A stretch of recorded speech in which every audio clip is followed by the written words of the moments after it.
जय हिंद साथियों। चलिए आज हम लोग 11th फिजिक्स का चैप्टर 2 पढ़ते हैं, मात्रक और मापन, यूनिट्स एंड मेजरमेंट। ठीक, पहला चैप्टर हमने पढ़ा था भौतिक जगत, फिजिकल वर्ल्ड। एक ही वीडियो में चैप्टर खत्म हो गया, लेकिन यह एक वीडियो में नहीं खत्म होगा, इसलिए इसमें कई लेक्चर आएंगे। तो पहला देखिए टॉपिक क्या है, भौतिक राशियां था मात्रक, इसको हमें पढ़ना है। दूसरा पढ़ना है बीमी विश्लेषण, और ये जो टॉपिक है ये बहुत महत्वपूर्ण है आपके नज़रिए से। ठीक, और तीसरा जो है सार्थक अंक था कोटिमान जो टॉपिक है, इस टॉपिक को आपको पॉलिटेक्निक और आईआरटी वाले प्लेलिस्ट में चले जाना है। जो इस चैनल पर प्लेलिस्ट है मापन का प्लेलिस्ट पड़ा हुआ है पॉलिटेक्निक आईआरटी वालों के लिए, उसमें सार्थक अंक था कोटिमान के नाम से एक वीडियो होगा। ठीक है, उसे देख लेंगे बड़े ईमानदारी से। जान लीजिए सब कुछ हम बता दिए हैं, वही सेम बात यहाँ बताना होगा। सार्थक अंक कोटिमान केवल निकालना आना चाहिए आपको, कैसे निकाला जाता है, तो वो चीज़ें हम वहाँ बेहतरीन ढंग से समझा दिए हैं।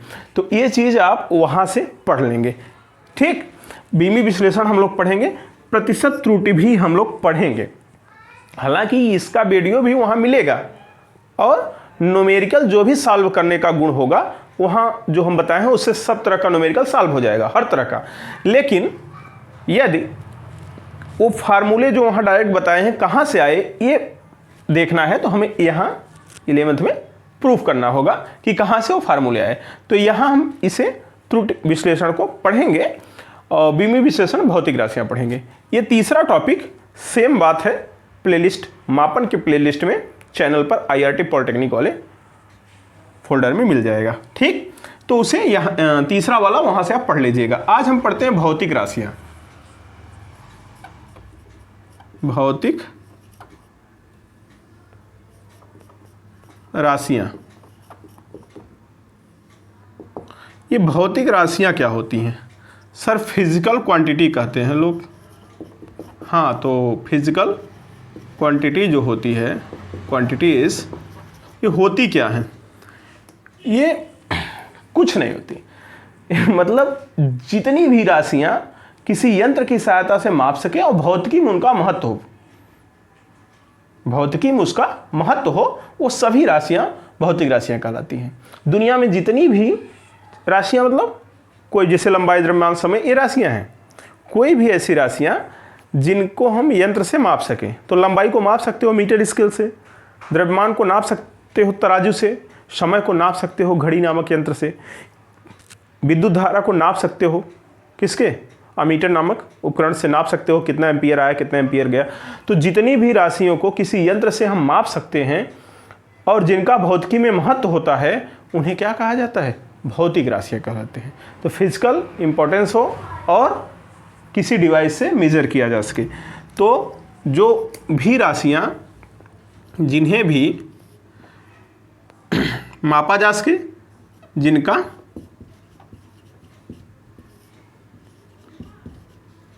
मापन किया जा सके, जिनका मापन किया जा सके और जिनका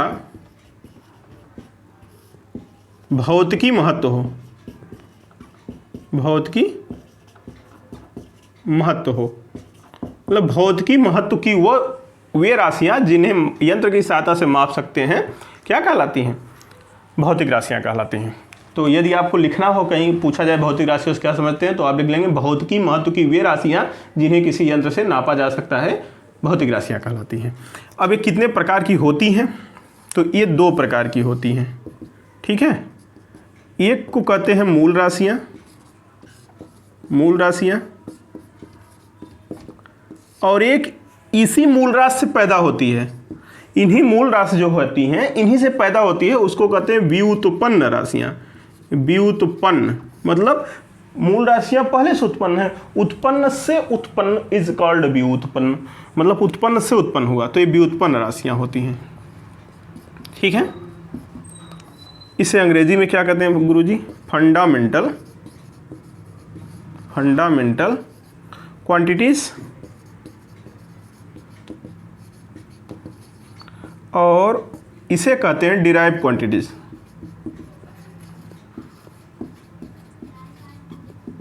ठीक है। बातें समझ में आ रही? ठीक, इस तरह से भौतिक राशियों दो प्रकार से बांट सकते हैं। एक वो जिन्हें किसी से न बनाया जा सके, मूल राशियां जो मूल हैं, और दूसरी वो जो इन्हीं मूल से मिलकर बनी हैं, अर्थात जिन्हें मापा जा सकता है, जिनका भौतिक महत्व है, वो दो प्रकार की होती हैं। पहली बात तो भौतिक राशियां क्या है? जिन्हें मापा जा सके और जिनका भौतिक महत्व होता है, जिनका मापन किया जा सके और जिनका भौतिक महत्व होता है। तो जिन्हें मापा जा सकता है वो दो प्रकार की राशियां होती हैं। एक होती है मूल राशियां, एक होती है व्युत्पन्न राशियां। मूल राशियां क्या होती हैं? दुनिया की वे सभी राशियां जो किसी अन्य राशि से न बने, उन्हें मूल राशि कहते हैं। ये स्वतंत्र होती हैं, किसी पर निर्भर नहीं होती। ठीक है, तो वे राशियां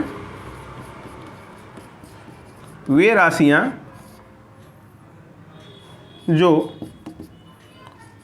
दूसरे से न बनाई जा सकें, वे राशियां जो दूसरे से न बनाई जा सकें या दूसरे राशियों से न बनाई जा सकें, तथा ये क्या होती हैं? ये स्वतंत्र होती हैं। वे राशियां जो दूसरे से या किन्हीं अन्य राशियों से न बनाई जा सकें क्या कहलाती हैं? मूल राशियां कहलाती हैं। था ये स्वतंत्र होती हैं, अर्थात कहने का मतलब क्या है?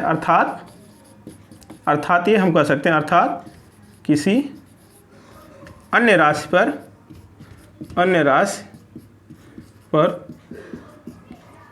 निर्भर नहीं होती। ठीक है, किसी अन्य राशि पर निर्भर नहीं होती। हैं कौन कौन? तो ये जो मूल राशियां हैं वो कुल मिलाकर 7 देखी गई हैं। क्या? एक तो लंबाई है, जिसे आप दूरी भी कहते हैं। लंबाई, द्रव्यमान, मास, समय,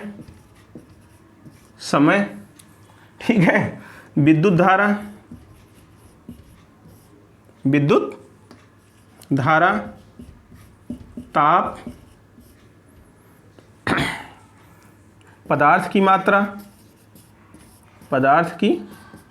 मात्रा और ज्योति तीव्रता 7 हो जाना चाहिए, शायद हो गया होगा, देख लो। ठीक है, यही 7 मूल राशियां हैं। बाकी जो है इन्हीं से बनी हैं, इन्हीं से जो बनेगी उन्हें व्युत्पन्न राशियां कहेंगे। ठीक है, तो व्युत्पन्न राशियां क्या होती हैं उन्हें भी देख लिया जाए। सर व्युत्पन्न राशियां क्या होती हैं, ज़रा वो भी बता दीजिए। तो व्युत्पन्न राशियों को अगर हम यहाँ पढ़ें इसके जस्ट सामने, तो मूल राशियों की सहायता से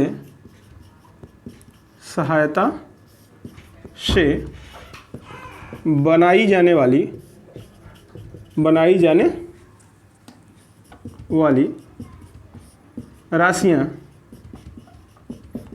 वाली राशियाँ व्युत्पन्न राशियाँ कहलाती हैं। व्युत्पन्न राशियाँ कहलाती हैं जो किससे बनती हैं?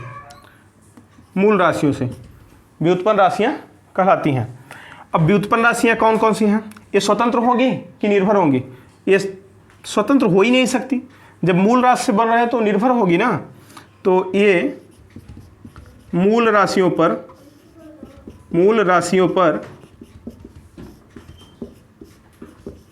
निर्भर होती हैं। ये मूल राशियों पर निर्भर होती हैं। ठीक है, अर्थात स्वतंत्र नहीं होती, क्योंकि मूल राशि से बनी है तो स्वतंत्र कैसे होगी? मूल राशि पे निर्भर होगी। जैसे एग्जाम्पल के रूप में जरा समझाइए। जैसे कोई भी एग्जाम्पल ले लीजिए, चाल बराबर क्या होता है? सर दूरी बटे समय। इसका मतलब दूरी एक मूल राशि है, लंबाई मतलब दूरी, लंबाई एक मूल राशि है, समय एक मूल राशि है। दो मूल राशि मिलकर एक नया मूल राशि बना रही चाल। तो इसका मतलब दो मूल राशियां मिलकर जो नया राशि बना रही हैं वो व्युत्पन्न राशि हो गई। जी सर। और त्वरण बताइए। त्वरण बराबर वेग परिवर्तन अपान समय। ठीक है, इसका मतलब क्या हो गया सर? वेग परिवर्तन और समय मिलकर एक तीसरी राशि बना रही है, तो त्वरण भी क्या है? त्वरण भी आपका क्या हो गया सर? त्वरण भी व्युत्पन्न राशि हो गया। तो आप ये हमसे कह सकते हैं सर यहाँ तो वेग परिवर्तन है, वेग परिवर्तन तो मूल राशि नहीं है, तो वेग परिवर्तन तो खुद एक व्युत्पन्न राशि है। वेग परिवर्तन या वेग कैसे आएगा, वेग कैसे निकलेगा, विस्थापन बटे समय, विस्थापन बटे समय बराबर वेग, तो वेग तो खुद ही एक क्या है, व्युत्पन्न राशि है। तो सर एक व्युत्पन्न राशि और एक मूल राशि यहाँ मिल रही हैं, तब जो बना वो क्या कहलाएगा। देखो दो मूल राशियों की सहायता से बनाई जाए या एक व्युत्पन्न एक मूल से बनाई जाए या व्युत्पन्न ही मिलकर बनाएं, सभी जो नया आएगा वो व्युत्पन्न होगा। समझ में आ रहा है। मूल राशि की सहायता से बने या एक मूल एक व्युत्पन्न बने या दोनों ही व्युत्पन्न मिलकर एक नई बना दें। समझ में आ रहा है। जिसमें बस एक से ज़्यादा राशियां शामिल हो रही हैं वो जो नई राशि बनाएंगी वो व्युत्पन्न होगा। एक से ज़्यादा शामिल होकर नई राशि जो बनाएंगी व्युत्पन्न होगा, वो चाहे मूल शामिल हो या व्युत्पन्न शामिल हो या एक मूल एक व्युत्पन्न शामिल हो, जो नया बनाएगा व्युत्पन्न ही कहलाएगा। ये भी व्युत्पन्न है, यहाँ भी व्युत्पन्न है। बात समझ में आया। आयतन में, क्षेत्रफल क्या होता है, लंबाई गुणे चौड़ाई, लंबाई मिलकर दो मूल राशियां मिलकर एक नया राशि बना दी क्षेत्रफल। आयतन में लंबाई गुणे चौड़ाई गुणे ऊंचाई, तीन मूल राशियां मिलकर बना दी व्युत्पन्न राशि। तो ये चाल, त्वरण, क्षेत्रफल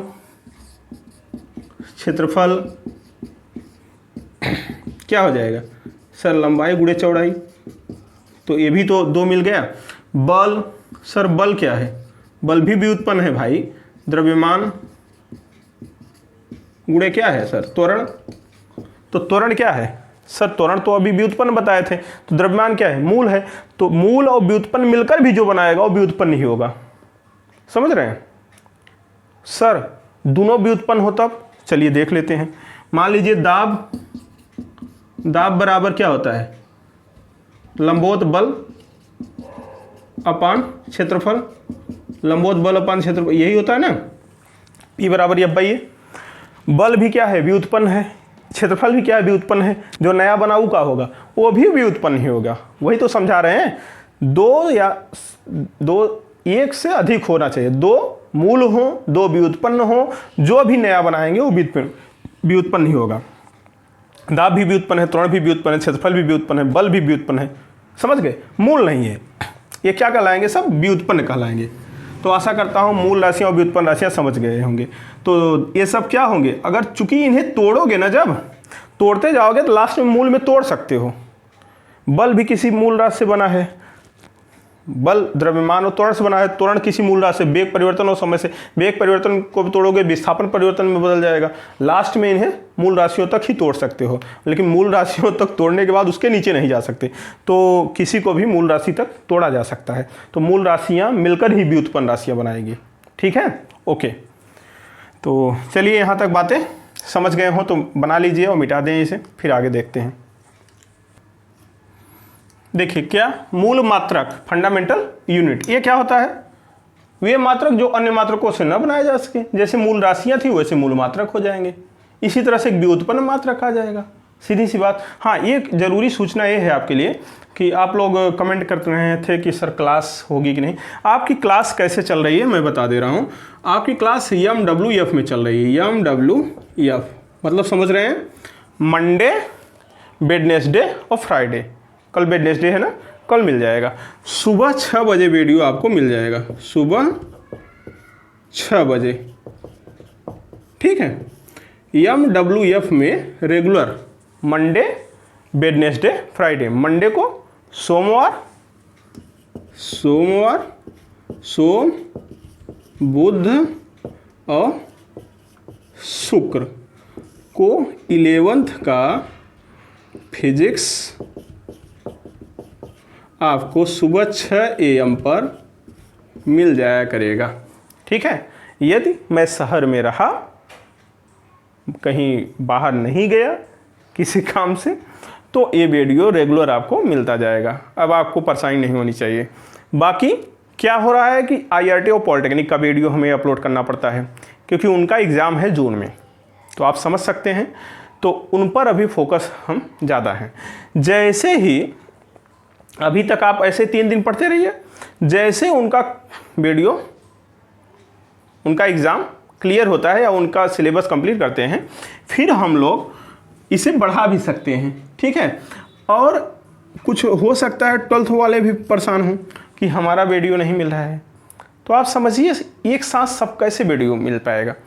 तो जैसे ही IRT का हम सिलेबस कंप्लीट करते हैं, बहुत जल्द कर देंगे, इसके बाद 12th का भी मिलेगा।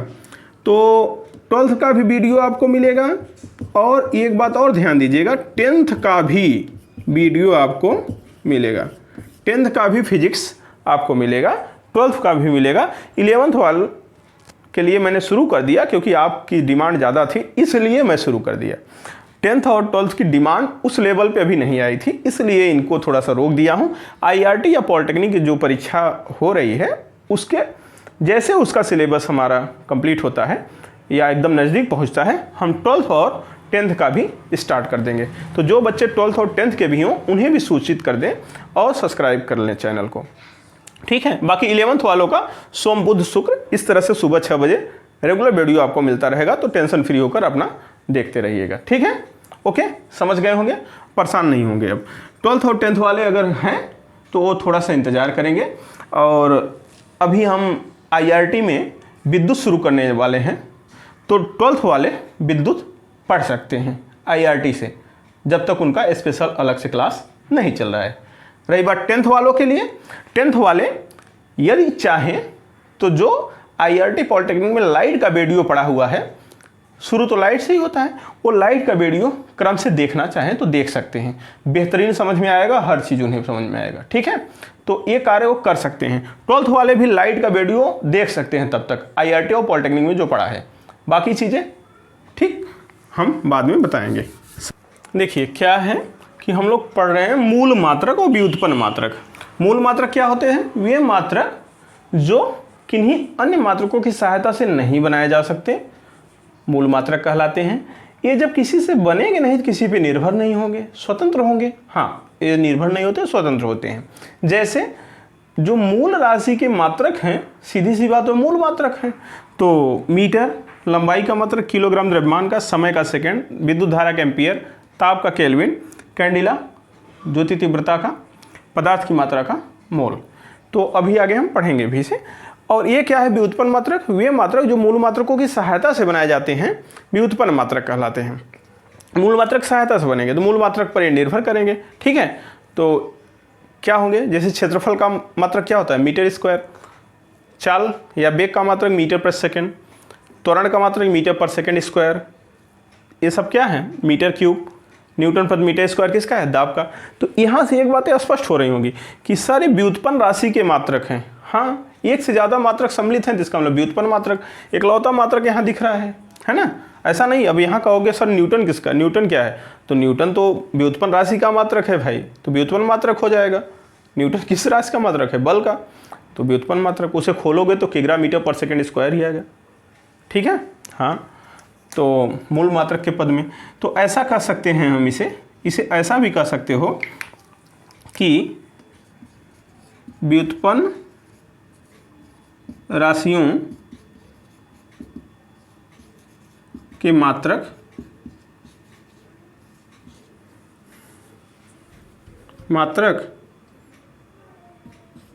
व्युत्पन्न मात्रक कहलाते हैं।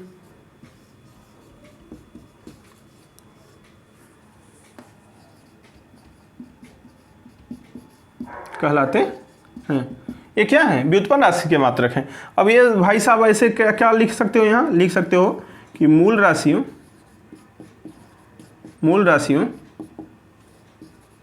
के मात्रक मूल मात्रक कहलाते हैं। सीधी सी बात है। जो मूल राशि का मात्रक है वो मूल मात्रक, और जो व्युत्पन्न राशि का मात्रक है व्युत्पन्न राशि का मात्रक हो जाएगा। जैसे दूरी या लंबाई मूल राशि थी, उसका मात्रक मीटर। द्रव्यमान का किलोग्राम मूल राशि का मात्रक ही है। समय मूल राशि है, उसका मात्रक सेकंड। विद्युत धारा मूल राशि है, उसका मात्रक एम्पियर। ताप मूल राशि है, उसका मात्रक केल्विन मूल मात्रक कहलाए। कैंडिला ज्योति तीव्रता मूल राशि था, अभी लिखा है, उसका कैंडिला। पदार्थ की मात्रा मूल राशि है, उसका मात्रक मोल। यहाँ व्युत्पन्न राशि क्या है? क्षेत्रफल व्युत्पन्न राशि था, उससे उसका मात्रक क्या होता है? Metre square. तो व्युत्पन्न राशि का मात्रक व्युत्पन्न मात्रक। चाल क्या है? व्युत्पन्न राशि, उसका मात्रक मीटर पर सेकेंड, तो ये व्युत्पन्न मात्रक हो गया। मीटर पर सेकेंड स्क्वायर किसका मात्रक है? त्वरण, और त्वरण क्या था? व्युत्पन्न राशि, व्युत्पन्न राशि का मात्रक व्युत्पन्न मात्रक। आशा करता हूँ ये बातें समझ में आ गई होंगी। इसका स्क्रीनशॉट बना लीजिए, फिर आगे चलते हैं। हम लोग पढ़ते हैं मात्रक प्रणाली। मात्रक प्रणाली क्या होती है? System of unit. System of units क्या होते हैं, जरा इन्हें भी समझ लीजिए। भाई मात्रक तो हो गए, मीटर, किलोग्राम, में सब, सेंटीमीटर भी होता है, मिलीमीटर भी होता है, फुट भी होता है, किलोग्राम भी होता है, ग्राम भी होता है, पाउंड भी होता है, दुनिया में तमाम मात्रक हैं। तो इनका एक सिस्टम है, ऐसा नहीं। शुरुआत में हुआ क्या, कंट्री सब अलग अलग, जैसे मान लीजिए अलग अलग कंट्री हैं, तो ये ब्रिटेन था और यहीं बगल में फ्रांस, इस तरह से यूरोप वाला नक्शा है जो, तो यहाँ फ्रांस होता था, है ना, और तमाम देश इधर से रसिया वसिया जो भी हैं, ठीक है, चाइना, और अपना प्यारा भारत, ठीक है, भारत भी है, और जो दुनिया के जो भी देश हैं इस तरह से, ठीक है, बसे पड़े थे। तो हुआ क्या, शुरुआत में ब्रिटेन वाले आप जानते ही हैं कि चारों तरफ छाए थे, फ्रांस वाले भी बहुत। तो ये लोग अपने यहाँ लेन देन जो करते थे, लेन देन तो FPS में करते थे। FPS, फुट, पाउंड, सेकेंड, तीनों चीज़ें शुरू में ज़्यादातर यूज होती थी। लंबाई, द्रव्यमान, समय। लंबाई, द्रव्यमान, समय, शुरुआत यहीं से हुआ। तो लंबाई, द्रव्यमान और समय से, तो इन्हीं तीनों के मापने की ज़रूरत पड़ रही थी। तो लंबाई को लोग फुट में नापते थे। अरे करंट का आविष्कार नहीं ना हो गया था कि विद्युत धारा नापने लगे थे। शुरुआत में तो दूरी, द्रव्यमान और समय ही नाप रहे थे लोग। तो फुट में लंबाई को नाप रहे थे, द्रव्यमान को पाउंड में नाप रहे थे और समय को सेकंड में। कौन? ब्रिटेन वाले। तो इसीलिए जो FPS प्रणाली आई, एक सिस्टम बन गया कि भाई ब्रिटेन में ये सिस्टम चलता है, तो इसका नाम पड़ा ब्रिटिश सिस्टम। मापने तोलने का ब्रिटिश सिस्टम क्या है? तो ये FPS था। अब फ्रांस वाले कहाँ कम, ये फ्रांस वाले भाई साहब बोले कि ना हम CGS अपनाओ। CGS क्या है? लंबाई को, तीनों चीज़ें हैं, लंबाई, द्रव्यमान, समय। लंबाई को सेंटीमीटर में, द्रव्यमान को ग्राम में, समय को सेकंड में नापते थे CGS में। बाकी बहुत से देश थे जो MKS अपना रहे थे। वो क्या करते थे? लंबाई को मीटर में, द्रव्यमान को किलो में और समय को सेकंड में नापते थे। ठीक है, अपने अपने देश में अपना अपना काम चल रहा है, लेकिन जब लेन देन यहाँ से यहाँ होगा, अपने घर में हो रहा है तो चलेगा, हाँ, अपने घर में चाहे जैसे नाप लो। लेकिन जब यहाँ हो रहा है, ठीक है, जब इससे इनका लेन देन होगा, इससे इनका लेन देन होगा, तो जब ग्लोबलाइजेशन का दौर आएगा, लेन देन एक दूसरे देशों से होना शुरू होगा, तो लेन देन में समस्या होने लगेगी, नाप तोल में समस्या होने लगेगी। क्योंकि उनका यहाँ का तराजू अलग, उनके यहाँ का किलो अलग, उनके यहाँ का वाट अलग, उनके यहाँ की लंबाई का मात्रक जो है अलग। उनके यहाँ पता चला फुट में नाप रहे हैं, हमारे यहाँ मीटर में नाप रहे हैं। ना हमको कुछ समझ में आ रहा है, ना उनको कुछ समझ में आ रहा है, तो लेन देन कैसे होगा? तो इसके सुविधा के लिए फिर बैठक होगी। कहाँ? पेरिस में, फ्रांस के पेरिस में सेवरिस नामक स्थान पे एक अंतर्राष्ट्रीय माप तौल समिति की बैठक होगी, और वहाँ बताया जाएगा कि दुनिया में सभी, अपने यहाँ चाहे जैसे करो, ठीक है, लेकिन एक अंतर्राष्ट्रीय मात्रक प्रणाली बनाएंगे। आपके यहाँ FPS चल रहा है, आपके यहाँ CGS चल रहा है, दुनिया में कई स्थान पे MKS चल रहा है, तो हम लोग एक नया बनाएंगे सिस्टम नापने का, जो कि पूरे विश्व में चलेगा। ये बात निकल कर आई सामने। तो लोगों ने कहा कि फिर नया क्यों बनाना, इन्हीं में से कोनों में से ले लो, इन्हीं में से कोनों में से ले लो। तो कहा गया भाई, ये कहें कि हमारा वाला ले लो, फ्रांस वाले। तो ये हुआ कि तुम्हारा वाला कहे ले लें, तुम तो छोटे से यहीं हो। ये कहे तो हमारा वाला, तो कहें ये हो। सबसे ज़्यादा देश में कौन चल रहा था? MKS बहुत देशों में चल रहा था। तो ये हुआ कि सबसे ज़्यादा देश में चल रहा है, तो बहुमत का जमाना, भाई MKS अपनाएंगे। ये हुआ, ठीक है भाई, यही अपना लो, पूरा विश्व मानेगा MKS में, ठीक है, मीटर, किलोग्राम, सेकंड में। तो लेकिन समस्या ये हो गई कि तब तक तीनों चीज़ नहीं, तब तक आपको 4 राशियाँ और जन्म ले चुकी थी।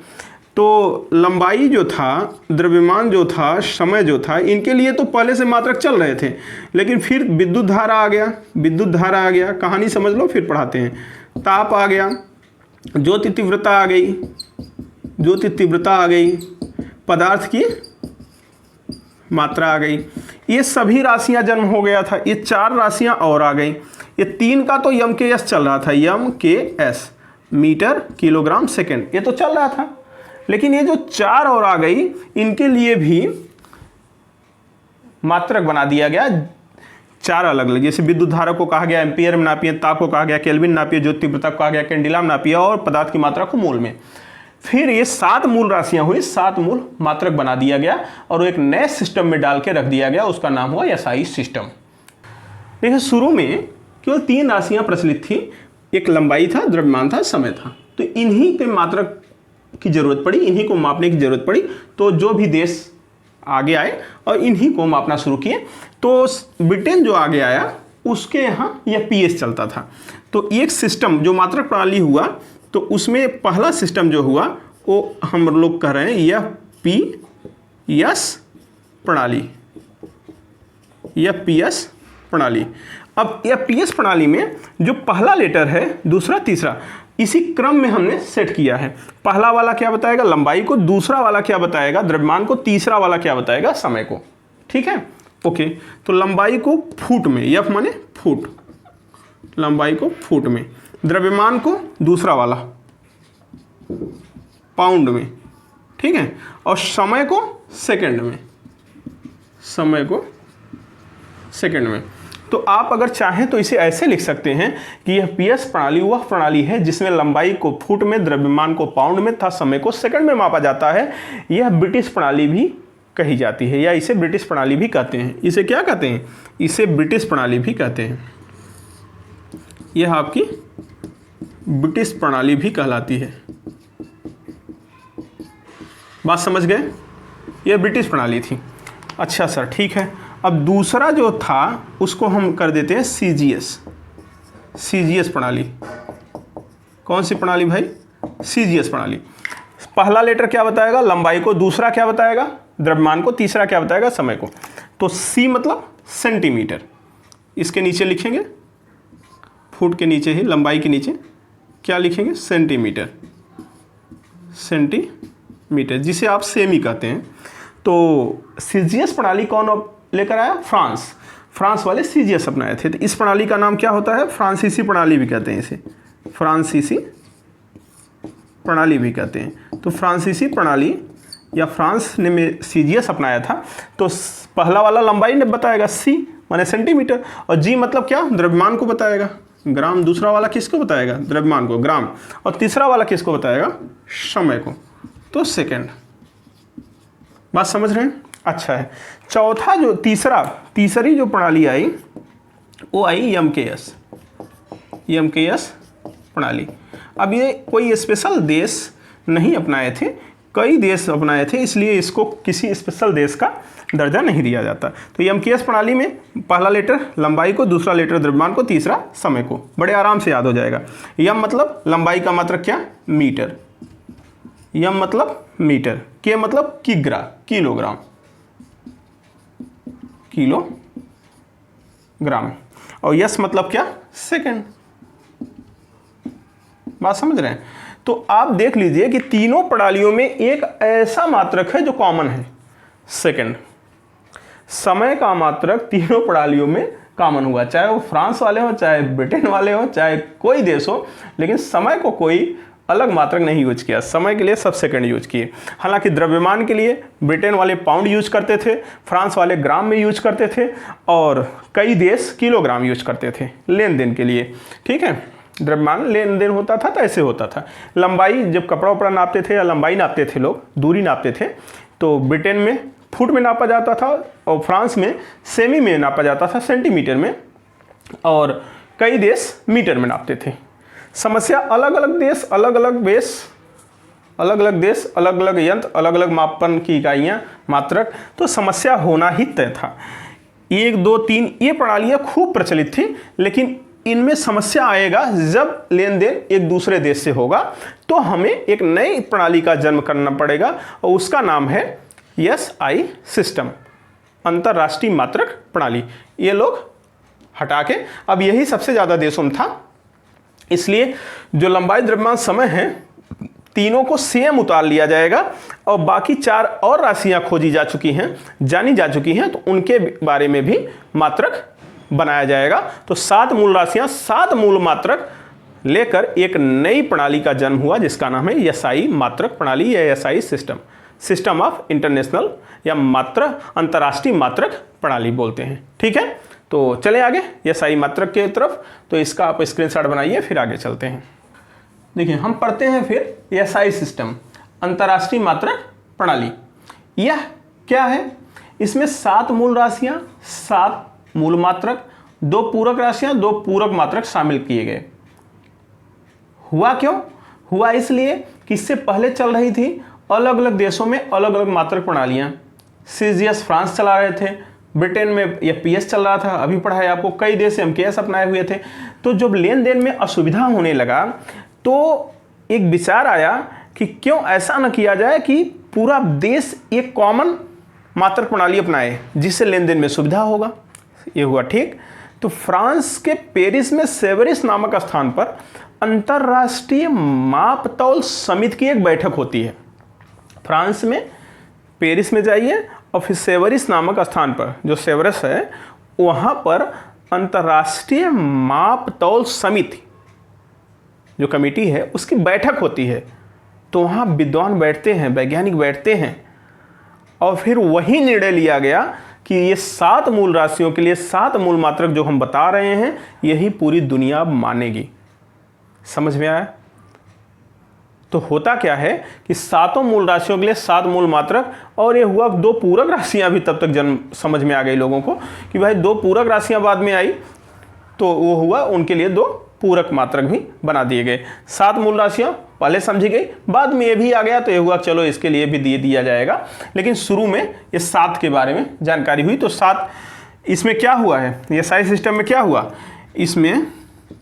इसमें एसआई मात्रक में या अंतर्राष्ट्रीय मात्रक प्रणाली में इसमें 7 मूल राशियां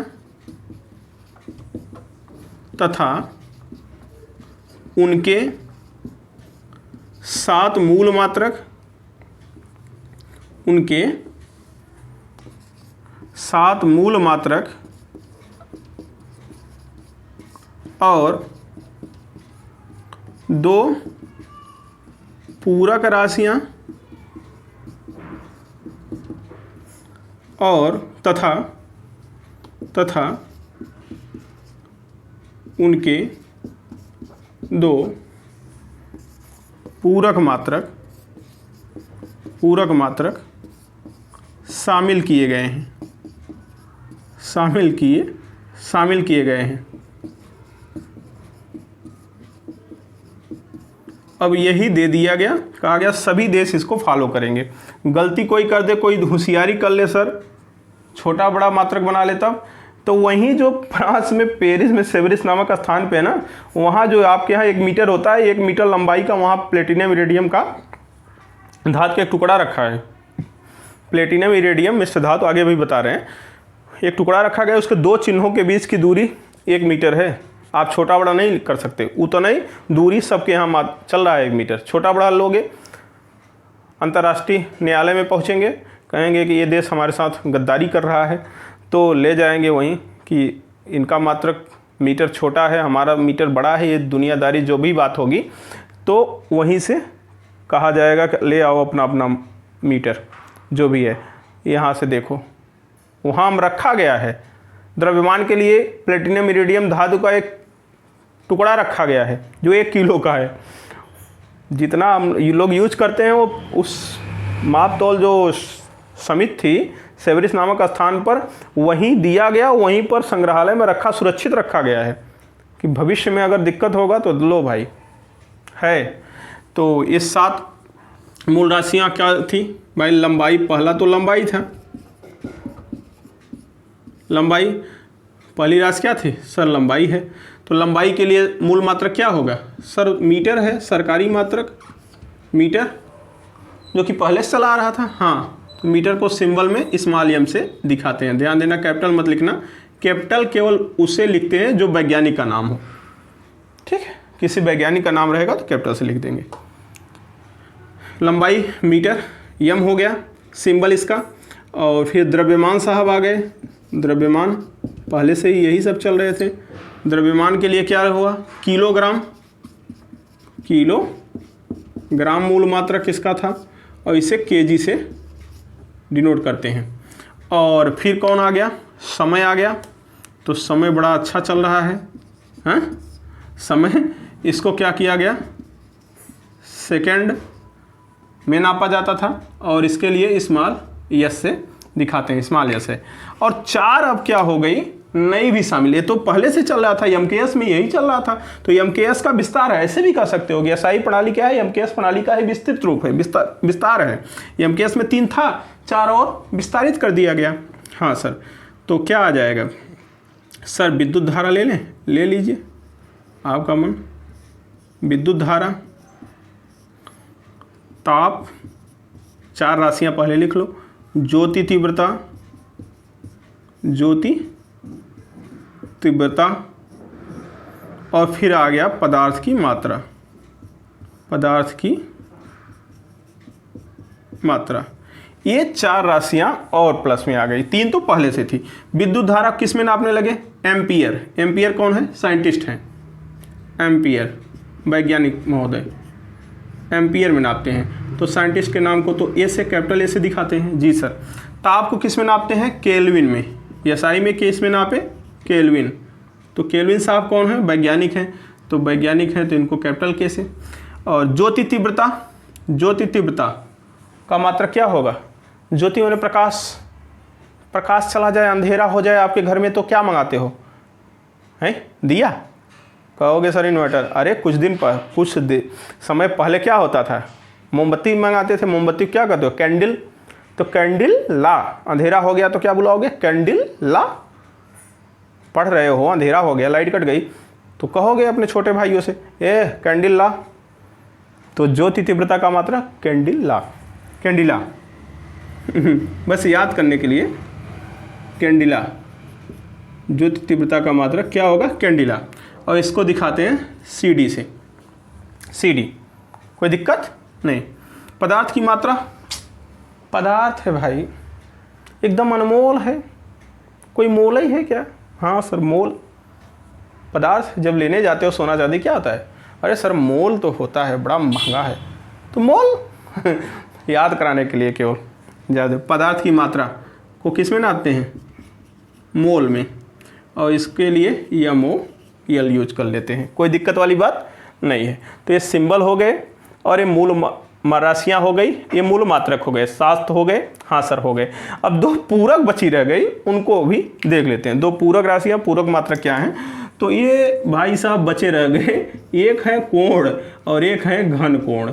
एक को कहते हैं एंगल, एक को कहते हैं सॉलिड एंगल। ये कोण, एक घन कोण। कोण किस में होता है, जिसे सर्किल में होता है, वृत्त में जो बनता है वो कोण है, ठीक है। रेडियन में नापते हो आप लोग। घन कोण क्या होता है, 3D में होता है। 3D में, जैसे जब आप लोग आइसक्रीम खाते हैं तो इस तरह से होता है ना, तो ये जो कोणवा बनता है वो देखो इस तरह से घुमावदार रहता है। जो वाटरमेलन इस समय मार्केट में आया हुआ है, तरबूज जिसे कहते हो, जब वो कहते हो काट के भाई दिखाओ पका है कि नहीं पका है, तो इस तरह से जब चाकू से काटता है ना, तो इस तरह से देखोगे ये काट के निकालता है, तो ये जो एंगल बनता है यहाँ पर वो होता है सॉलिड एंगल, क्योंकि वो घुमावदार एंगल होता है, केवल प्लेन एंगल है। जबकि एक सर्किल में, एक सर्किल अगर होगा तो सर्किल में तो सीधा सीधा केवल इस तरह से प्लेन में बनेगा। तो प्लेन एंगल, एंगल सामान्यतः जो कोण होता है उसे प्लेन एंगल कहते हैं। प्लेन में बना केवल एक्स वाई इस बोर्ड पर, लेकिन ये बोर्ड नहीं, ये उभरा हुआ भी रहेगा। अगर वाटरमेलन है तो उभरा हुआ रहेगा, तो 3D में रहेगा। बात समझ रहे हैं, हाँ। तो घन कोण उसे बोलते हैं, सॉलिड एंगल, ठीक सर। कोण को नापते किस में है सर, रेडियन में। किस में नापते हैं, रेडियन में सर, रेडियन। और इसका सिंबल क्या है, तो RAD सिंबल है, RAD, ठीक है। क्या सिंबल है मेरे भाई, RAD, ठीक है, रेडियन, ठीक है, RAD। और घन कोण क्या होता है, स्टेरेडियन, स्टेरेडियन। इसका सिंबल क्या है, SR। इसका सिंबल क्या है, SR। तो ये 7 मूल राशियाँ, 7 मूल मात्रक, 2 पूरक राशियाँ, 2 पूरक मात्रक हुए जिन्हें एसआई प्रणाली में अपनाया गया। ठीक है, अब मीटर, किलोग्राम, सेकंड ये सभी कैसे यूज हुए वही बनाया गया, वही बताया गया कि ऐसे ही ले जाके अपने घर में सब लोग इसी को अब मानेंगे। ठीक है, एक मानक बना दिया गया, पैमाना बता दिया गया कि सभी अपने अपने देश जाइए, ऐसे ही अपनाइए, यही चलेगा। अब अंतर्राष्ट्रीय तौर पर यही चलेगा, अपने घर में चाहे जैसे नापो, कोई दिक्कत नहीं सर। इसे देखिए, लंबाई के अन्य मात्रक में पढ़ लें तो कुछ छोटे बड़े मात्रक हैं। जैसे कुछ बड़े मात्रक की अगर बात करें तो प्रकाश वर्ष, ये प्रकाश वर्ष मात्रक पढ़ते हैं आप। क्या? प्रकाश वर्ष, इसे क्या कहते हैं? लाइट ईयर, बड़ा प्रचलित है इसलिए इसको पहले लिख दिए हम। लाइट ईयर, प्रकाश वर्ष क्या है? प्रकाश द्वारा निर्वात में 1 साल में चली गई दूरी होता है। निर्वात में प्रकाश द्वारा 1 वर्ष में चली गई दूरी। ठीक है, तो 1 साल में चली गई दूरी कितना चलता है? 9.46 × 10⁻15 मीटर। तो एक प्रकाश वर्ष बराबर 9.46 × 10⁻15 मीटर होता है। ठीक है, तो ये वैल्यू आपको याद होनी चाहिए। कैसे आता है सर? तो बड़ा सिंपल है। एक प्रकाश वर्ष अगर निकालना है आपको, एक प्रकाश वर्ष बराबर 1 साल में चली गई दूरी, 1 वर्ष में प्रकाश द्वारा चली गई दूरी, यही ना, पूरी बात नहीं लिखे। तो दूरी बराबर चाल गुणे समय, तो प्रकाश की चाल कहाँ? निर्वात में प्रकाश की चाल गुणे क्या? समय, यही तो दूरी होता है। हाँ सर, तो प्रकाश की चाल 3 × 10⁸ मीटर पर सेकंड होता है। किस में सर? निर्वात में। और समय 1 वर्ष, समय 1 वर्ष, 1 वर्ष को सेकंड में बदल दो, 3 × 10⁸ मीटर बटे सेकंड, ये हो गया गुणे 1 वर्ष में 365 दिन, और एक दिन में 365 दिन होता है, 1 वर्ष में 365 दिन, और एक दिन में 24 घंटे, 365 × 24 घंटे, और 1 घंटे में 60 मिनट, तो 365 × 24 × 60 मिनट, मिनट में तोड़ दिए, फिर 60 मिनट, 1 मिनट में 60 सेकंड, तोड़ दो, 365 × 24 × 60 × 60 सेकंड। ठीक, तो ये 365 × 86,400 सेकंड हो जाएगा। मतलब ये हमको याद है पहले से कि एक दिन में 86,400 सेकंड होता है। सीधी सी बात, हम इतना आपके लिए कहिए, अब गुणा करके देख लीजिएगा, तो हम ये 24 घंटा भी नहीं करते, सीधा सीधा 365 × एक दिन में कितना सेकंड होता है? 86,400। तो 365 दिन होता है और एक दिन में 86,400 सेकंड होता है। ठीक है, इतना सेकंड होता है। तो सेकंड सेकंड से कट जाएगा, मीटर बचा रह जाएगा, सब गुणा करोगे तो 9.46 × 10⁻15 मीटर आ जाएगा, यदि आप इसे हल करोगे। बात समझ रहे हैं जी? तो आशा करता हूँ ये बातें समझ में आई। अब हम इसे हटाते हैं, और एक प्रकाश वर्ष का मान क्या होता है? 9.46 × 10⁻15 मीटर, या लगभग इसे ऐसे भी कह सकते हो, 1 लाइट ईयर लगभग अप्रॉक्सीमेट 10⁻16 मीटर। लगभग 9.46 घटाओगे, एक पावर जुड़ जाएगा। जब आप कोटिमान पढ़ोगे तो पता चलेगा। ठीक है, कोटिमान रूप में। ठीक, तो 1 लाइट ईयर 10⁻16 कोटि का होता है। तो ऐसा भी कर सकते हो, लेकिन एक्चुअल वैल्यू यही है। तो कभी लिखा रहे, कहीं पूछा जाए तो आप बता सकते हैं क्या होता है, समझ में आया? ठीक, आगे चलें। ठीक, देखिए होता क्या है, एक खगोलीय इकाई या खगोलीय मात्रक कहते हैं, एस्ट्रोनॉमिकल यूनिट, शॉर्ट में इसे एयू कहते हैं। ठीक है, इलाहाबाद यूनिवर्सिटी नहीं, एयू, एस्ट्रोनॉमिकल यूनिट। तो ये खगोलीय इकाई या खगोलीय मात्रक क्या है, इसे समझिए। देखिए, जो प्रकाश वर्ष होता है वो बहुत बड़ा मात्रक है दूरी का। तो सूर्य और पृथ्वी के बीच की दूरी उसमें नहीं नापते। सूर्य से पृथ्वी तक प्रकाश आने में मात्र 500 सेकंड लगता है, और कम से कम 1 साल लगना चाहिए प्रकाश को जाने में, तब वह दूरी होती है 1 प्रकाश वर्ष। 1 प्रकाश वर्ष दूरी वह दूरी है जिसे तय करने में प्रकाश को 1 साल लगे, और वह प्रकाश जो 1 सेकंड में 3 लाख किलोमीटर भागता है। प्रकाश की चाल क्या है? 1 सेकंड में 3 लाख किलोमीटर, फिर भी वो 1 साल में जितना दूर जाएगा वह दूरी होती है 1 प्रकाश वर्ष। प्रकाश वर्ष बहुत बड़ा मात्रक है दूरी का, सबसे बड़ा नहीं है, सबसे बड़ा पारसेक है, सबसे बड़ा पारसेक है, लेकिन बहुत बड़ा मात्रक है। तो सूर्य और पृथ्वी के बीच की दूरी प्रकाश वर्ष या पारसेक में नहीं नापा जाता, क्योंकि बहुत बड़े मात्रक हैं। बात समझ रहे हैं? जैसे मान लो किलोमीटर में बाल का व्यास नापना, तो गड़बड़ा जाएगा ना। हाँ, तो बहुत बड़े मात्रक हैं, तो हमें छोटा मात्रक चाहिए जो सूर्य और पृथ्वी के बीच की दूरी नापे। तो हम लोग अपने लिए स्पेशल मात्रक बना लिए हैं। क्या? सूर्य और पृथ्वी के बीच की दूरी जिस मात्रक द्वारा नापा जाता है उसका नाम है खगोलीय मात्रक। काम खत्म। तो सूर्य और पृथ्वी के बीच की औसत दूरी के लिए स्पेशल एक मात्रक बनाएगा, उसका नाम खगोलीय मात्रक। यह क्या होता है? सूर्य और पृथ्वी के बीच की औसत दूरी, औसत दूरी होता है। एक खगोलीय मात्रक क्या होता है? सूर्य और पृथ्वी के बीच की औसत दूरी। तो एक खगोलीय मात्रक या खगोलीय इकाई, खगोलीय मात्रक बराबर क्या होता है? एक AU, एस्ट्रोनॉमिकल यूनिट, बराबर क्या होता है?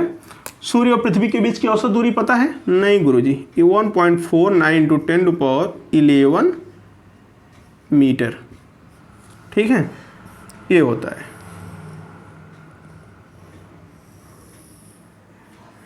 ये होता है एक खगोलीय मात्रक का मान। ये है क्या? सूर्य और पृथ्वी के बीच की औसत दूरी नापा जाता है। आपसे परीक्षा में कह दे कहीं किसी परीक्षा में सूर्य और पृथ्वी के बीच की औसत दूरी नापा जाता है, पारसेक में, प्रकाश वर्ष में, खगोलीय इकाई में, किलोमीटर में।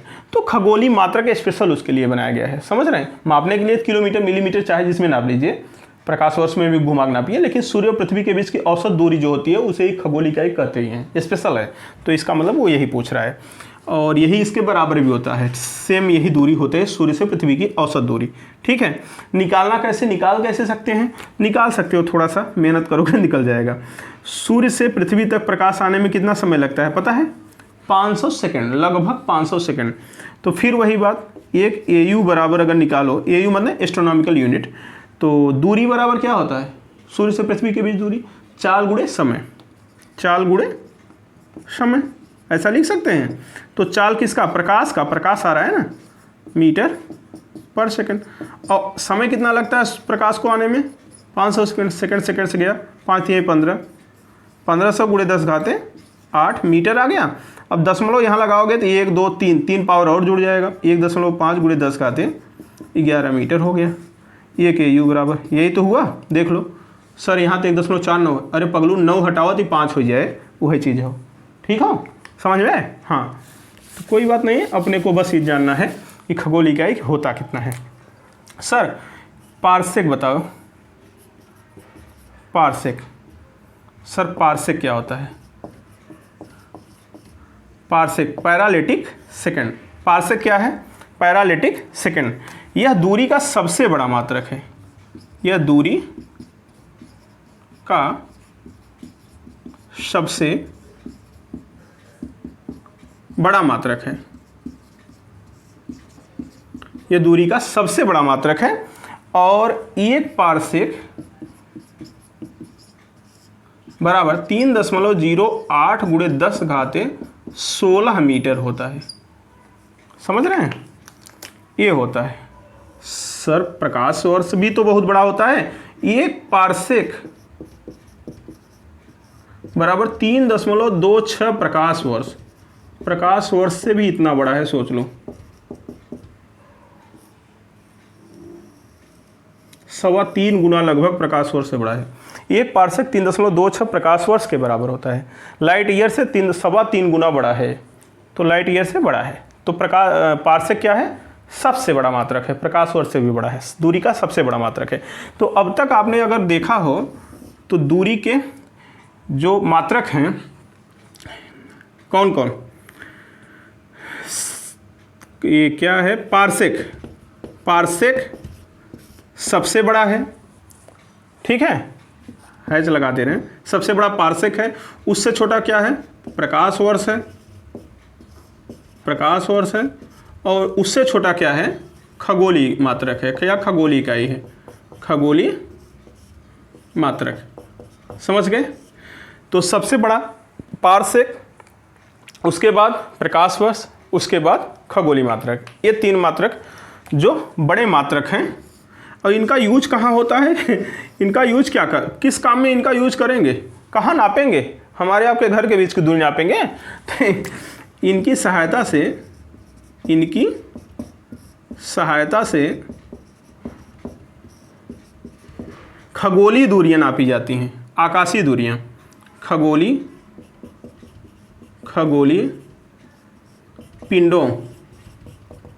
पिंडों के बीच की दूरी मापी जाती है,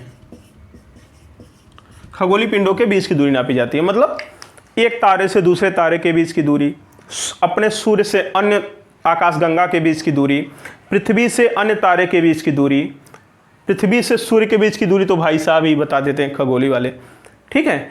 तो एक पिंड, खगोलीय मतलब आकाशीय, जो ब्रह्मांड में पिंड है, एक पिंड से दूसरे पिंड के बीच की जो दूरी होती है वो इन लोगों द्वारा नापा जाता है। तो हकीकत में ये लोग हम लोगों के यूज के लिए नहीं बल्कि वैज्ञानिक यूज के लिए ही यूज होते हैं, ये नहीं कि हमारे आपके घर के बीच की दूरी नापेंगे।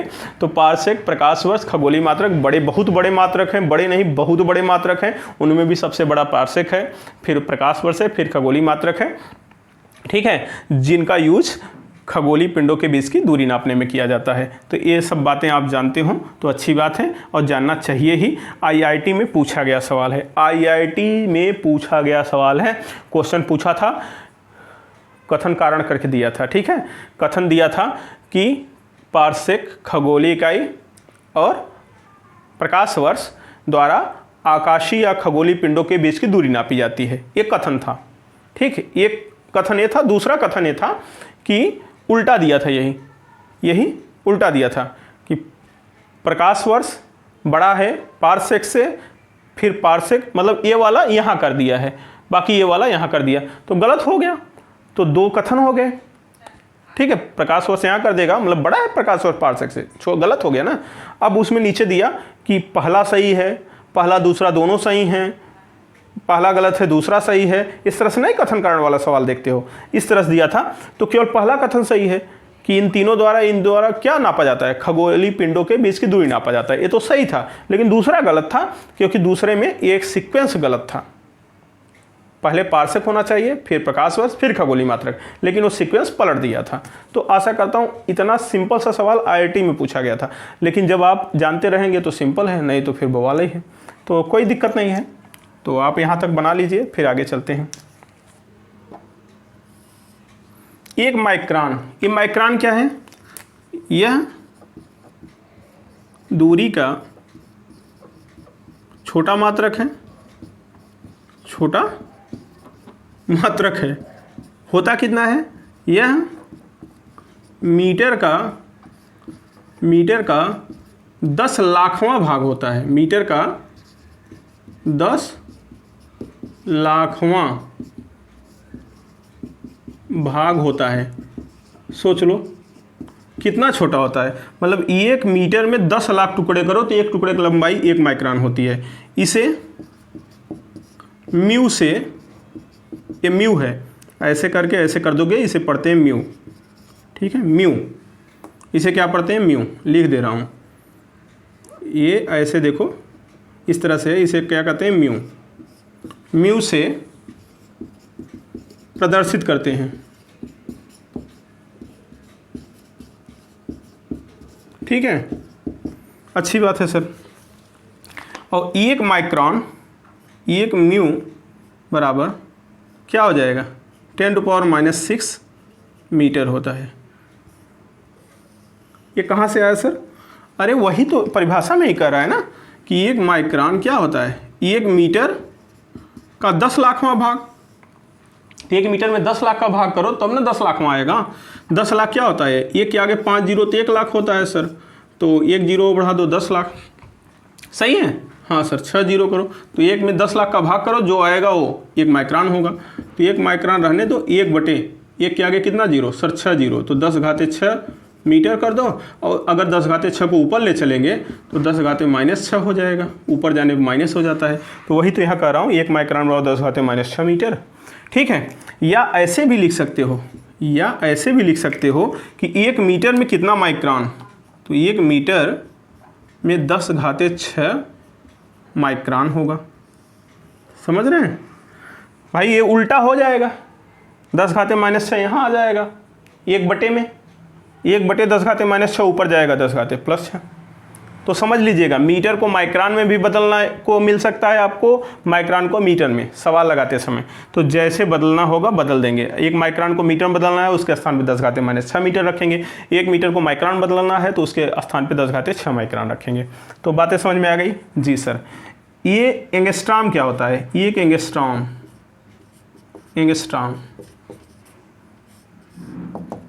एक एंगस्ट्रॉम क्या होता है भाई, यह मीटर का 10 अरबवां भाग होता है। यह भी दूरी का बहुत छोटा मात्रक है, ये तो इससे भी बहुत छोटा हो गया। यह दूरी का बहुत छोटा या छोटा मात्रक है। यह भी दूरी का क्या है सर, छोटा मात्रक है। यह दूरी का भी छोटा मात्रक है। और यह मीटर का 10 अरबवां भाग होता है। मतलब 1 मीटर में 10 अरब टुकड़े करो तो एक टुकड़े की लंबाई होगी 1 एंगस्ट्रॉम। इसे एक ऐसे लिखो, इसके ऊपर इस तरह से गोला कर दो, एंगस्ट्रॉम से प्रदर्शित करते हैं, इसे बोलते हैं एंगस्ट्रॉम। ठीक है, हाँ एंगस्ट्रॉम। और 1 एंगस्ट्रॉम बराबर क्या होता है सर, 1 एंगस्ट्रॉम बराबर 10⁻−10 मीटर होता है, -10। या अब उल्टा कर दो इसका, 1 मीटर में 10⁻10 एंगस्ट्रॉम हो जाएगा। बोलो हाँ या ना। ये जीरो इसके स्थान पे ले आके 100 मत कर देना, ये एंगस्ट्रॉम सिंबल है। हाँ सर, ये कहाँ से आया, वहीं से आया जहाँ से आना चाहिए। 1 एंगस्ट्रॉम बराबर 1 मीटर में कितना भाग, 10 अरब। 10 अरब क्या होगा, 10 जीरो, 3 4 5 6 7 8 9 10, देख लो गिन लो, 3 3 6 6 4 10, 10 जीरो हो गया, 10 अरब हो गया, क्या जाए गिन लो। और ये क्या लिखोगे, 1/10⁻10 लिख सकते हो इससे मीटर। 10 अरब का भाग करोगे तो जो आएगा वो 1 एंगस्ट्रॉम होगा, ऊपर जाएगा 10⁻−10 मीटर हो जाएगा। तो 1 एंगस्ट्रॉम 10⁻−10 मीटर के बराबर हो गया। ठीक है, तो आशा करता हूँ ये सब बातें समझ में आई। जरा और इसी बहाने पढ़ लो। और क्या है सर, नैनोमीटर अरबवां भाग होता है। नैनो, हाँ सर नैनोमीटर क्या है, 1 नैनोमीटर यह नियम से प्रदर्शित करते हैं 10⁻−9 मीटर के बराबर होता है। उल्टा करोगे 1 मीटर में 10⁻+9 नैनोमीटर हो जाएगा। यन यम से दिखाते हैं, स्मॉल यन स्मॉल यम, 1 नैनोमीटर। ठीक, इसके बाद और क्या, 1 पिकोमीटर सर, पिकोमीटर। 1 पिकोमीटर बराबर कितना होता है सर, 10⁻−12 मीटर होता है। ठीक है, 1 पिकोमीटर बराबर 10⁻−12 मीटर होता है। सर बहुत छोटा एक होता है, उसका नाम बता दीजिए। 1 फर्मी बराबर क्या होता है, 10⁻−15 मीटर होता है। 1 फर्मी बराबर होता है। ठीक है, 1 मेगा 10⁻6 होता है। ठीक है, माइक्रो 10⁻−6, मेगा 10⁻+6। ठीक है, कोई दिक्कत नहीं। तो इतनी छोटी छोटी बातें पहले ये बना लो और फिर हम लोग milli centi decimetre deca hecto kilometre पढ़ते हैं।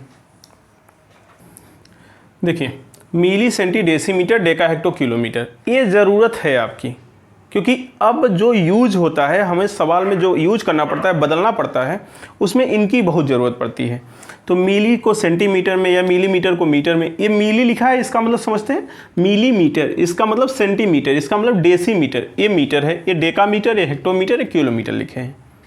याद करने की सुविधा के लिए हम ऐसे लिखते हैं। तो याद कैसे होगा, मिली सेंटी डेसीमीटर, पहले 4 याद कर लो, मिली सेंटी डेसीमीटर। याद हो जाएगा, गाना की तरह याद कर लो, मिली सेंटी डेसीमीटर, पहले यहीं रुक जाओ, मिली सेंटी डेसीमीटर, फिर क्या, Deka hecto kilometre, Deka hecto kilometre, जहाँ 2-5 बार बोले याद हो जाएगा, बड़े काम की चीज़ है। अब देखो, कभी भी आप लेफ्ट टू राइट चलेंगे, लेफ्ट से राइट, बाएं से दाएं, लेफ्ट टू राइट चलेंगे अगर, तो 10 के पावर माइनस चढ़ाना है, इतना बात याद रखना बस। जैसे कहा गया 1 मिलीमीटर, 1 मिलीमीटर में कितना मीटर, ये आपको निकालना है, अर्थात मिलीमीटर को मीटर में बदलना है। तो आपको कुछ नहीं करना, अगर ये चीज़ याद है फिंगर पे तो दिमाग में कोई दिक्कत नहीं। 10 घाते रखो, माइनस कर दो, 10 के घात माइनस, अगर बाएं से दाएं आपको ये याद रहेगा तो पता ही चलेगा बाएं से दाएं चल रहा है, दाएं से बाएं, कुछ दिन बाद खुद याद हो जाएंगे सब वैल्यू। अगर नहीं याद हो रहा है तो ऐसे कर लेंगे, क्योंकि मात्रक बदलना होता है तो आपको समस्या आने लगती है न्यूमेरिकल में। तो सुनो, अब क्या होगा, बाएं से दाएं चलना है तो 10 के पावर माइनस चढ़ाना है। मिलीमीटर में कितना मीटर, तो मिली पूछा है उसे छोड़ दो, बाकी गिनो, 1 2 3, जहां तक गिनो वही चढ़ा दो, हो गया। 1 मिलीमीटर में 10 घाते माइनस 3 मीटर। अगर आपसे पूछे 1 सेंटीमीटर में या 1 सेमी में, 1 सेंटीमीटर या 1 सेमी बोलते हैं, कितना मीटर होता है, अब बोलो, बता सकते हो कि नहीं, आराम से बता सकते हो। 10 घाते माइनस चढ़ा के बैठो, फिर देखते हैं। सेंटीमीटर इसे छुपा लो, 1 2 सर 1 सेंटीमीटर में कितना किलोमीटर, अरे सर ये तो बहुत भयानक बोल दिया, कितना किलोमीटर, 10 घाते माइनस चढ़ा दो, क्योंकि ये तो पता है milli centi decimetre, deca hecto kilo, दाहिने तरफ जाना है तो सेंटी छुपा लो। 1 2 3 4 5 हो गया, काम खत्म। सर 1 मीटर में कितना किलोमीटर, मीटर से किलोमीटर जा रहे हो, बता सकते हो बहुत आसानी से, 10 घाते माइनस, क्योंकि बाएं से दाएं चलोगे तो माइनस पावर पे चढ़ाना है। मीटर छुपा लो, 1 2 का 3 हो गया, ठीक है, कोई दिक्कत नहीं सर। अब बात आई दाहिने से बाएं चलो, अगर राइट से लेफ्ट आ रहे हो, देखो निशाना तीर का, देखो राइट से लेफ्ट आ रहे हो, अगर दाहिने से बाएं चल रहे हो तो 10 के घात प्लस चढ़ाना है। बाएं से दाहिने चलने पर, बाएं से दाहिने चलने पर 10 घाते माइनस चढ़ाना है, और दाहिने से बाएं आने पर 10 घाते प्लस चढ़ाना है, सीधी सी बात। तो यहाँ अगर आपसे हम कहें सर 1 किलोमीटर में कितना मीटर होता है, ये हम पूछ रहे हैं, कितना मीटर होता है ये पूछ रहे हैं। तो आपको कुछ नहीं करना है, बस इतना फीलिंग आना चाहिए कि दाहिने से बाएं आ रहे हैं, बाएं से दाहिने। अगर दाहिने से बाएं जा रहे हैं तो 10 के पावर प्लस चढ़ेगा बस प्लस लिखा नहीं जाता, वैसे छोड़ देते हैं, इसके ऊपर घात चढ़ाना है केवल। किलोमीटर छुपा दो, इसके बाद मीटर तक जाना है, तो 1 2 3 हो गया, काम खत्म। सर 1 मीटर में कितना सेंटीमीटर या सेमी, तो मीटर छुपा लो, 1 2, दाहिने जा रहे हो ना, 10 घाते 2। 1 मीटर में कितना मिलीमीटर, मिलीमीटर, 10 घाते इधर से उधर जा रहे हो, 1 2 3, ठीक। डेकामीटर में सर 1 डेकामीटर में कितना मीटर, 10 घाते 1, 10 घाते 1 मतलब 10 लिख सकते हो, कोई दिक्कत नहीं। तो इस तरह से दाहिने से बाएं चलने पर पावर प्लस रखेंगे और बाएं से दाहिने चलने पर पावर माइनस रखेंगे। दूरी के केस में भी आ जाएगा, द्रव्यमान के केस में भी सेम यही बात आ जाएगी, बस यहाँ ग्राम लिख देंगे, यहाँ किलोग्राम लिख देंगे, सेम यही चीज़, एक याद करोगे दोनों में फायदा करेगा। तो इसके बाद अब द्रव्यमान भी बता देते हैं। देखो द्रव्यमान के जो अन्य मात्रक हैं उसमें सबसे बड़ा मात्रक पहले लिख लो, एक है चंद्रशेखर सीमा, चंद्रशेखर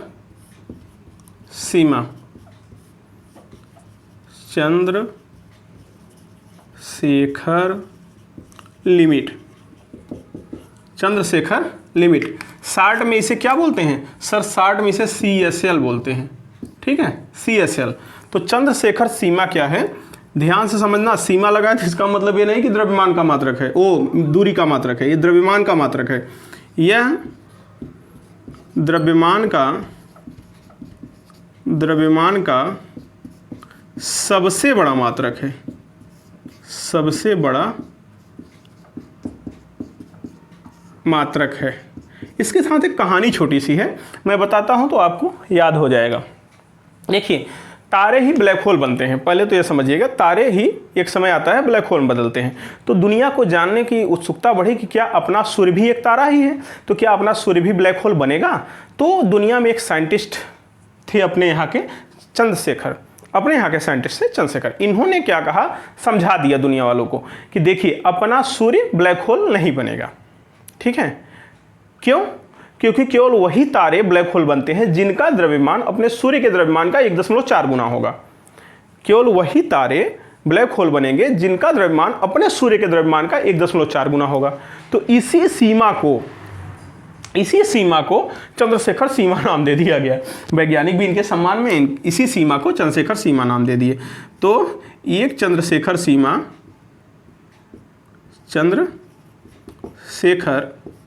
सीमा बराबर होता है 1.4 गुणे सूर्य का द्रव्यमान। क्यों बताए थे, पता चला? क्योंकि दुनिया जब परेशान थी क्या अपना सूर्य ब्लैक होल बनेगा, तो चंद्रशेखर जी ने बताया कि नहीं, केवल वही तारे ब्लैक होल बनते हैं जिनका द्रव्यमान अपने सूर्य के द्रव्यमान के 1.4 गुना है। ठीक है, तो जो ये सीमा बताए ब्लैक होल के लिए, वही सीमा चंद्रशेखर सीमा के नाम से प्रसिद्ध हुई। और यह द्रव्यमान का सबसे बड़ा मात्रक है, ये बात समझिएगा, और ये ब्लैक होल के केस के लिए जरूरी है। और अगर आप एग्जैक्ट वैल्यू इसका जानना चाहते हैं तो सूर्य का जो द्रव्यमान होता है, सूर्य का द्रव्यमान वो है 2 गुणे 10 घाते 30 kg। तो वैल्यू रख दो 1.4 गुणे 2 गुणे 10 घाते 30 kg, तो हो जाएगा 2.8 गुणे 10 घाते 30 kg। क्या 1 CSL बराबर, CSL मतलब समझ ही रहे हैं, ऊपर लिखे हैं।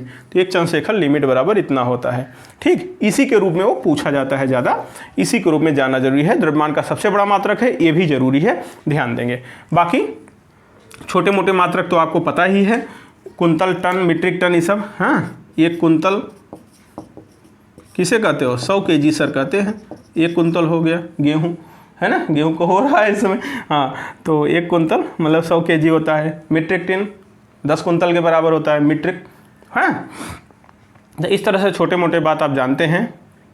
इसके बाद फिर वही चीज़ आपको चाहिए कि milli, centi, decigram, deca, hecto, kilogram किस तरह से बदलते हैं, उसको भी मैं यहीं लिख दे रहा हूँ, काम हो जाएगा इसका भी। चलो ये देखिए, क्या milli, centi, decigram, deca, hecto, kilogram मतलब क्या है, milligram, centigram, decigram, gram, decagram, hectogram, kilogram, ये है। फिर वही बात लेफ्ट टू राइट, अगर बाएं से दाएं चलोगे तो पावर माइनस चढ़ाओगे, दाहिने से बाएं आओगे तो पावर प्लस चढ़ाओगे। आपसे पूछें कि सर 1 मिलीग्राम, जिसे आप mg बोलते हो कहते हो ना mg, मतलब मिलीग्राम में कितना ग्राम, 1 मिलीग्राम में कितना ग्राम। तो बाएं दाएं चल रहे हो, मिलीग्राम को छुपा लो, 10 घाते माइनस करो, 1 2 3, 3 हो गया। सर 1 ग्राम में कितना किलोग्राम, kg हम पूछ रहे हैं, तो 10 पावर माइनस करो, गिनो, इसे छुपा लो, बाकी गिनो, 1 2 3। समझ में आ रहा होगा आराम से। ठीक है, तो 1 ग्राम में कितना डेकाग्राम, डेकाग्राम तो 10 टू पावर -1, क्योंकि एक ही बार गए हो। तो समझ में आ रहा है, इस तरह से बाएं से दाएं चलोगे तो माइनस करोगे, और अगर राइट टू लेफ्ट आए, राइट से लेफ्ट आ रहे हो तो क्या करोगे, पावर प्लस करोगे बस। जैसे आपसे पूछे कि 1 किलोग्राम में कितना ग्राम, तो 10 का पावर कितना है, 1 2 3, किलोग्राम को छोड़ दो, 1 2 3, पॉजिटिव, दाहिने से बाएं आने पॉजिटिव लेते हैं, बाएं से दाहिने चलने में निगेटिव लेते हैं। 1 ग्राम में कितना मिलीग्राम, मिलीग्राम। अब किधर चल रहे हो, बाएं, 1 2 3, 10 टू पावर 3, दाहिने से बाएं आने पर पॉजिटिव, बाएं से दाएं जाने पर पावर निगेटिव, ठीक। 10 के पावर ही दोनों में आएगा, 10 के पावर निगेटिव बाएं से दाएं और दाहिने से बाएं आने पर 10 के पावर पॉजिटिव। कोई दिक्कत नहीं। तो चले आगे जी। तो समय के अन्य मात्रक, समय के मात्रक क्या है? एक तो सेकंड है, दूसरा क्या है सर? मिनट है, घंटा है, हाँ सर है। एक चीज होता है सौर दिवस। क्या होता है? सौर दिवस। ये समझ लो सौर दिवस क्या होता है सर? सोलर डे, जिसे आप दिन कह लो, सौर दिवस, सूर्य का दिवस। तो ये क्या होता है? एक दोपहर से अगले दोपहर तक के समय को सौर दिवस कहते हैं। एक दोपहर से अगले दोपहर तक का समय, ये क्या कहलाता है? सौर दिवस कहलाता है। एक दोपहर से अगले दोपहर तक। दोपहर किसे कहते हैं? जब हमारी परछाई सबसे छोटी हो जाए, सूर्य हमारे सर पे चमकता है तो सबसे छोटी परछाई हो जाती है, उसे दोपहर कहते हैं। तो एक दोपहर से अगले दोपहर तक के समय को सौर दिवस कहते हैं। तो माध्य सौर दिवस क्या है?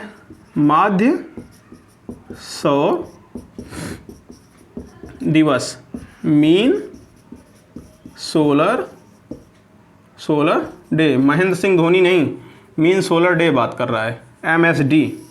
MSD mean solar day. ये क्या होता है? एक साल के सौर दिवसों का औसत, एक वर्ष के सौर दिवसों का मीन या औसत। मतलब 365 दिन हम देख लेंगे कई घंटे का, मतलब डेली आपका 24 घंटे का हो रहा है कि नहीं, थोड़ा सा कम ज़्यादा होता है ना। एक सौर दिवस 24 घंटे का एग्जैक्ट नहीं होता था, माध्य सौर दिवस 24 घंटे का होता है। तो एक वर्ष 365 दिन जोड़ लिए, 24 घंटा, 2 मिनट, 23 घंटा, 59 मिनट, जितना भी आया, इस तरह से 365 दिन जोड़ के 365 का भाग किए तो 24 घंटा आया, ठीक है। तो एक माध्य सौर दिवस बराबर कितना आया था? सौर दिवस बराबर होता है 24 घंटे, ठीक है। एक माध्य सौर MSD बराबर 24 घंटे होता है।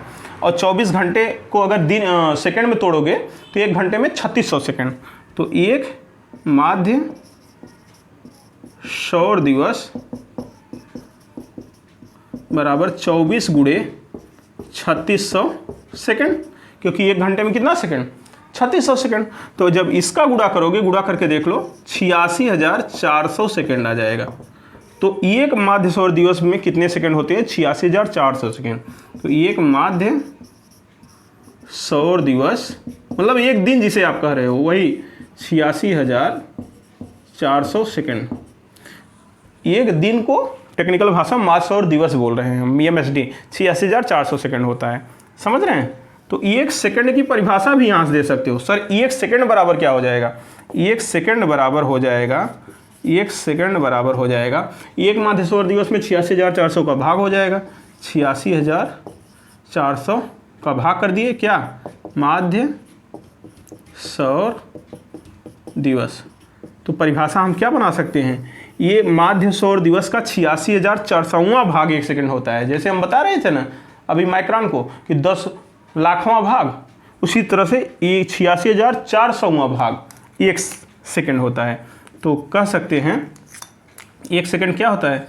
माध्य सौर दिवस का 86,400वां भाग एक सेकंड होता है। एक सेकंड होता है। समझ रहे हैं? इस तरह से आप समय के बारे में भी थोड़ा बहुत जानकारी रख सकते हैं, ठीक है। अब मिलते हैं अगली क्लास में जब हम तो बीमी विश्लेषण शुरू करेंगे, जो कि बहुत इंपॉर्टेंट है। बीमी विश्लेषण 11th के लिए बहुत इंपॉर्टेंट बीमी विश्लेषण। उसको हम बीमी सूत्र निकाल लेते हैं, ये भी देखेंगे। उसमें ये भी देखेंगे कि इस सूत्र की सत्यता की जांच कैसे करते हैं, नया सूत्र कैसे उससे बनाते हैं, ये भी देखेंगे। तो बीमी विश्लेषण चैप्टर हम अगले लेक्चर में पढ़ेंगे। ओके, ठीक। आज के लिए धन्यवाद।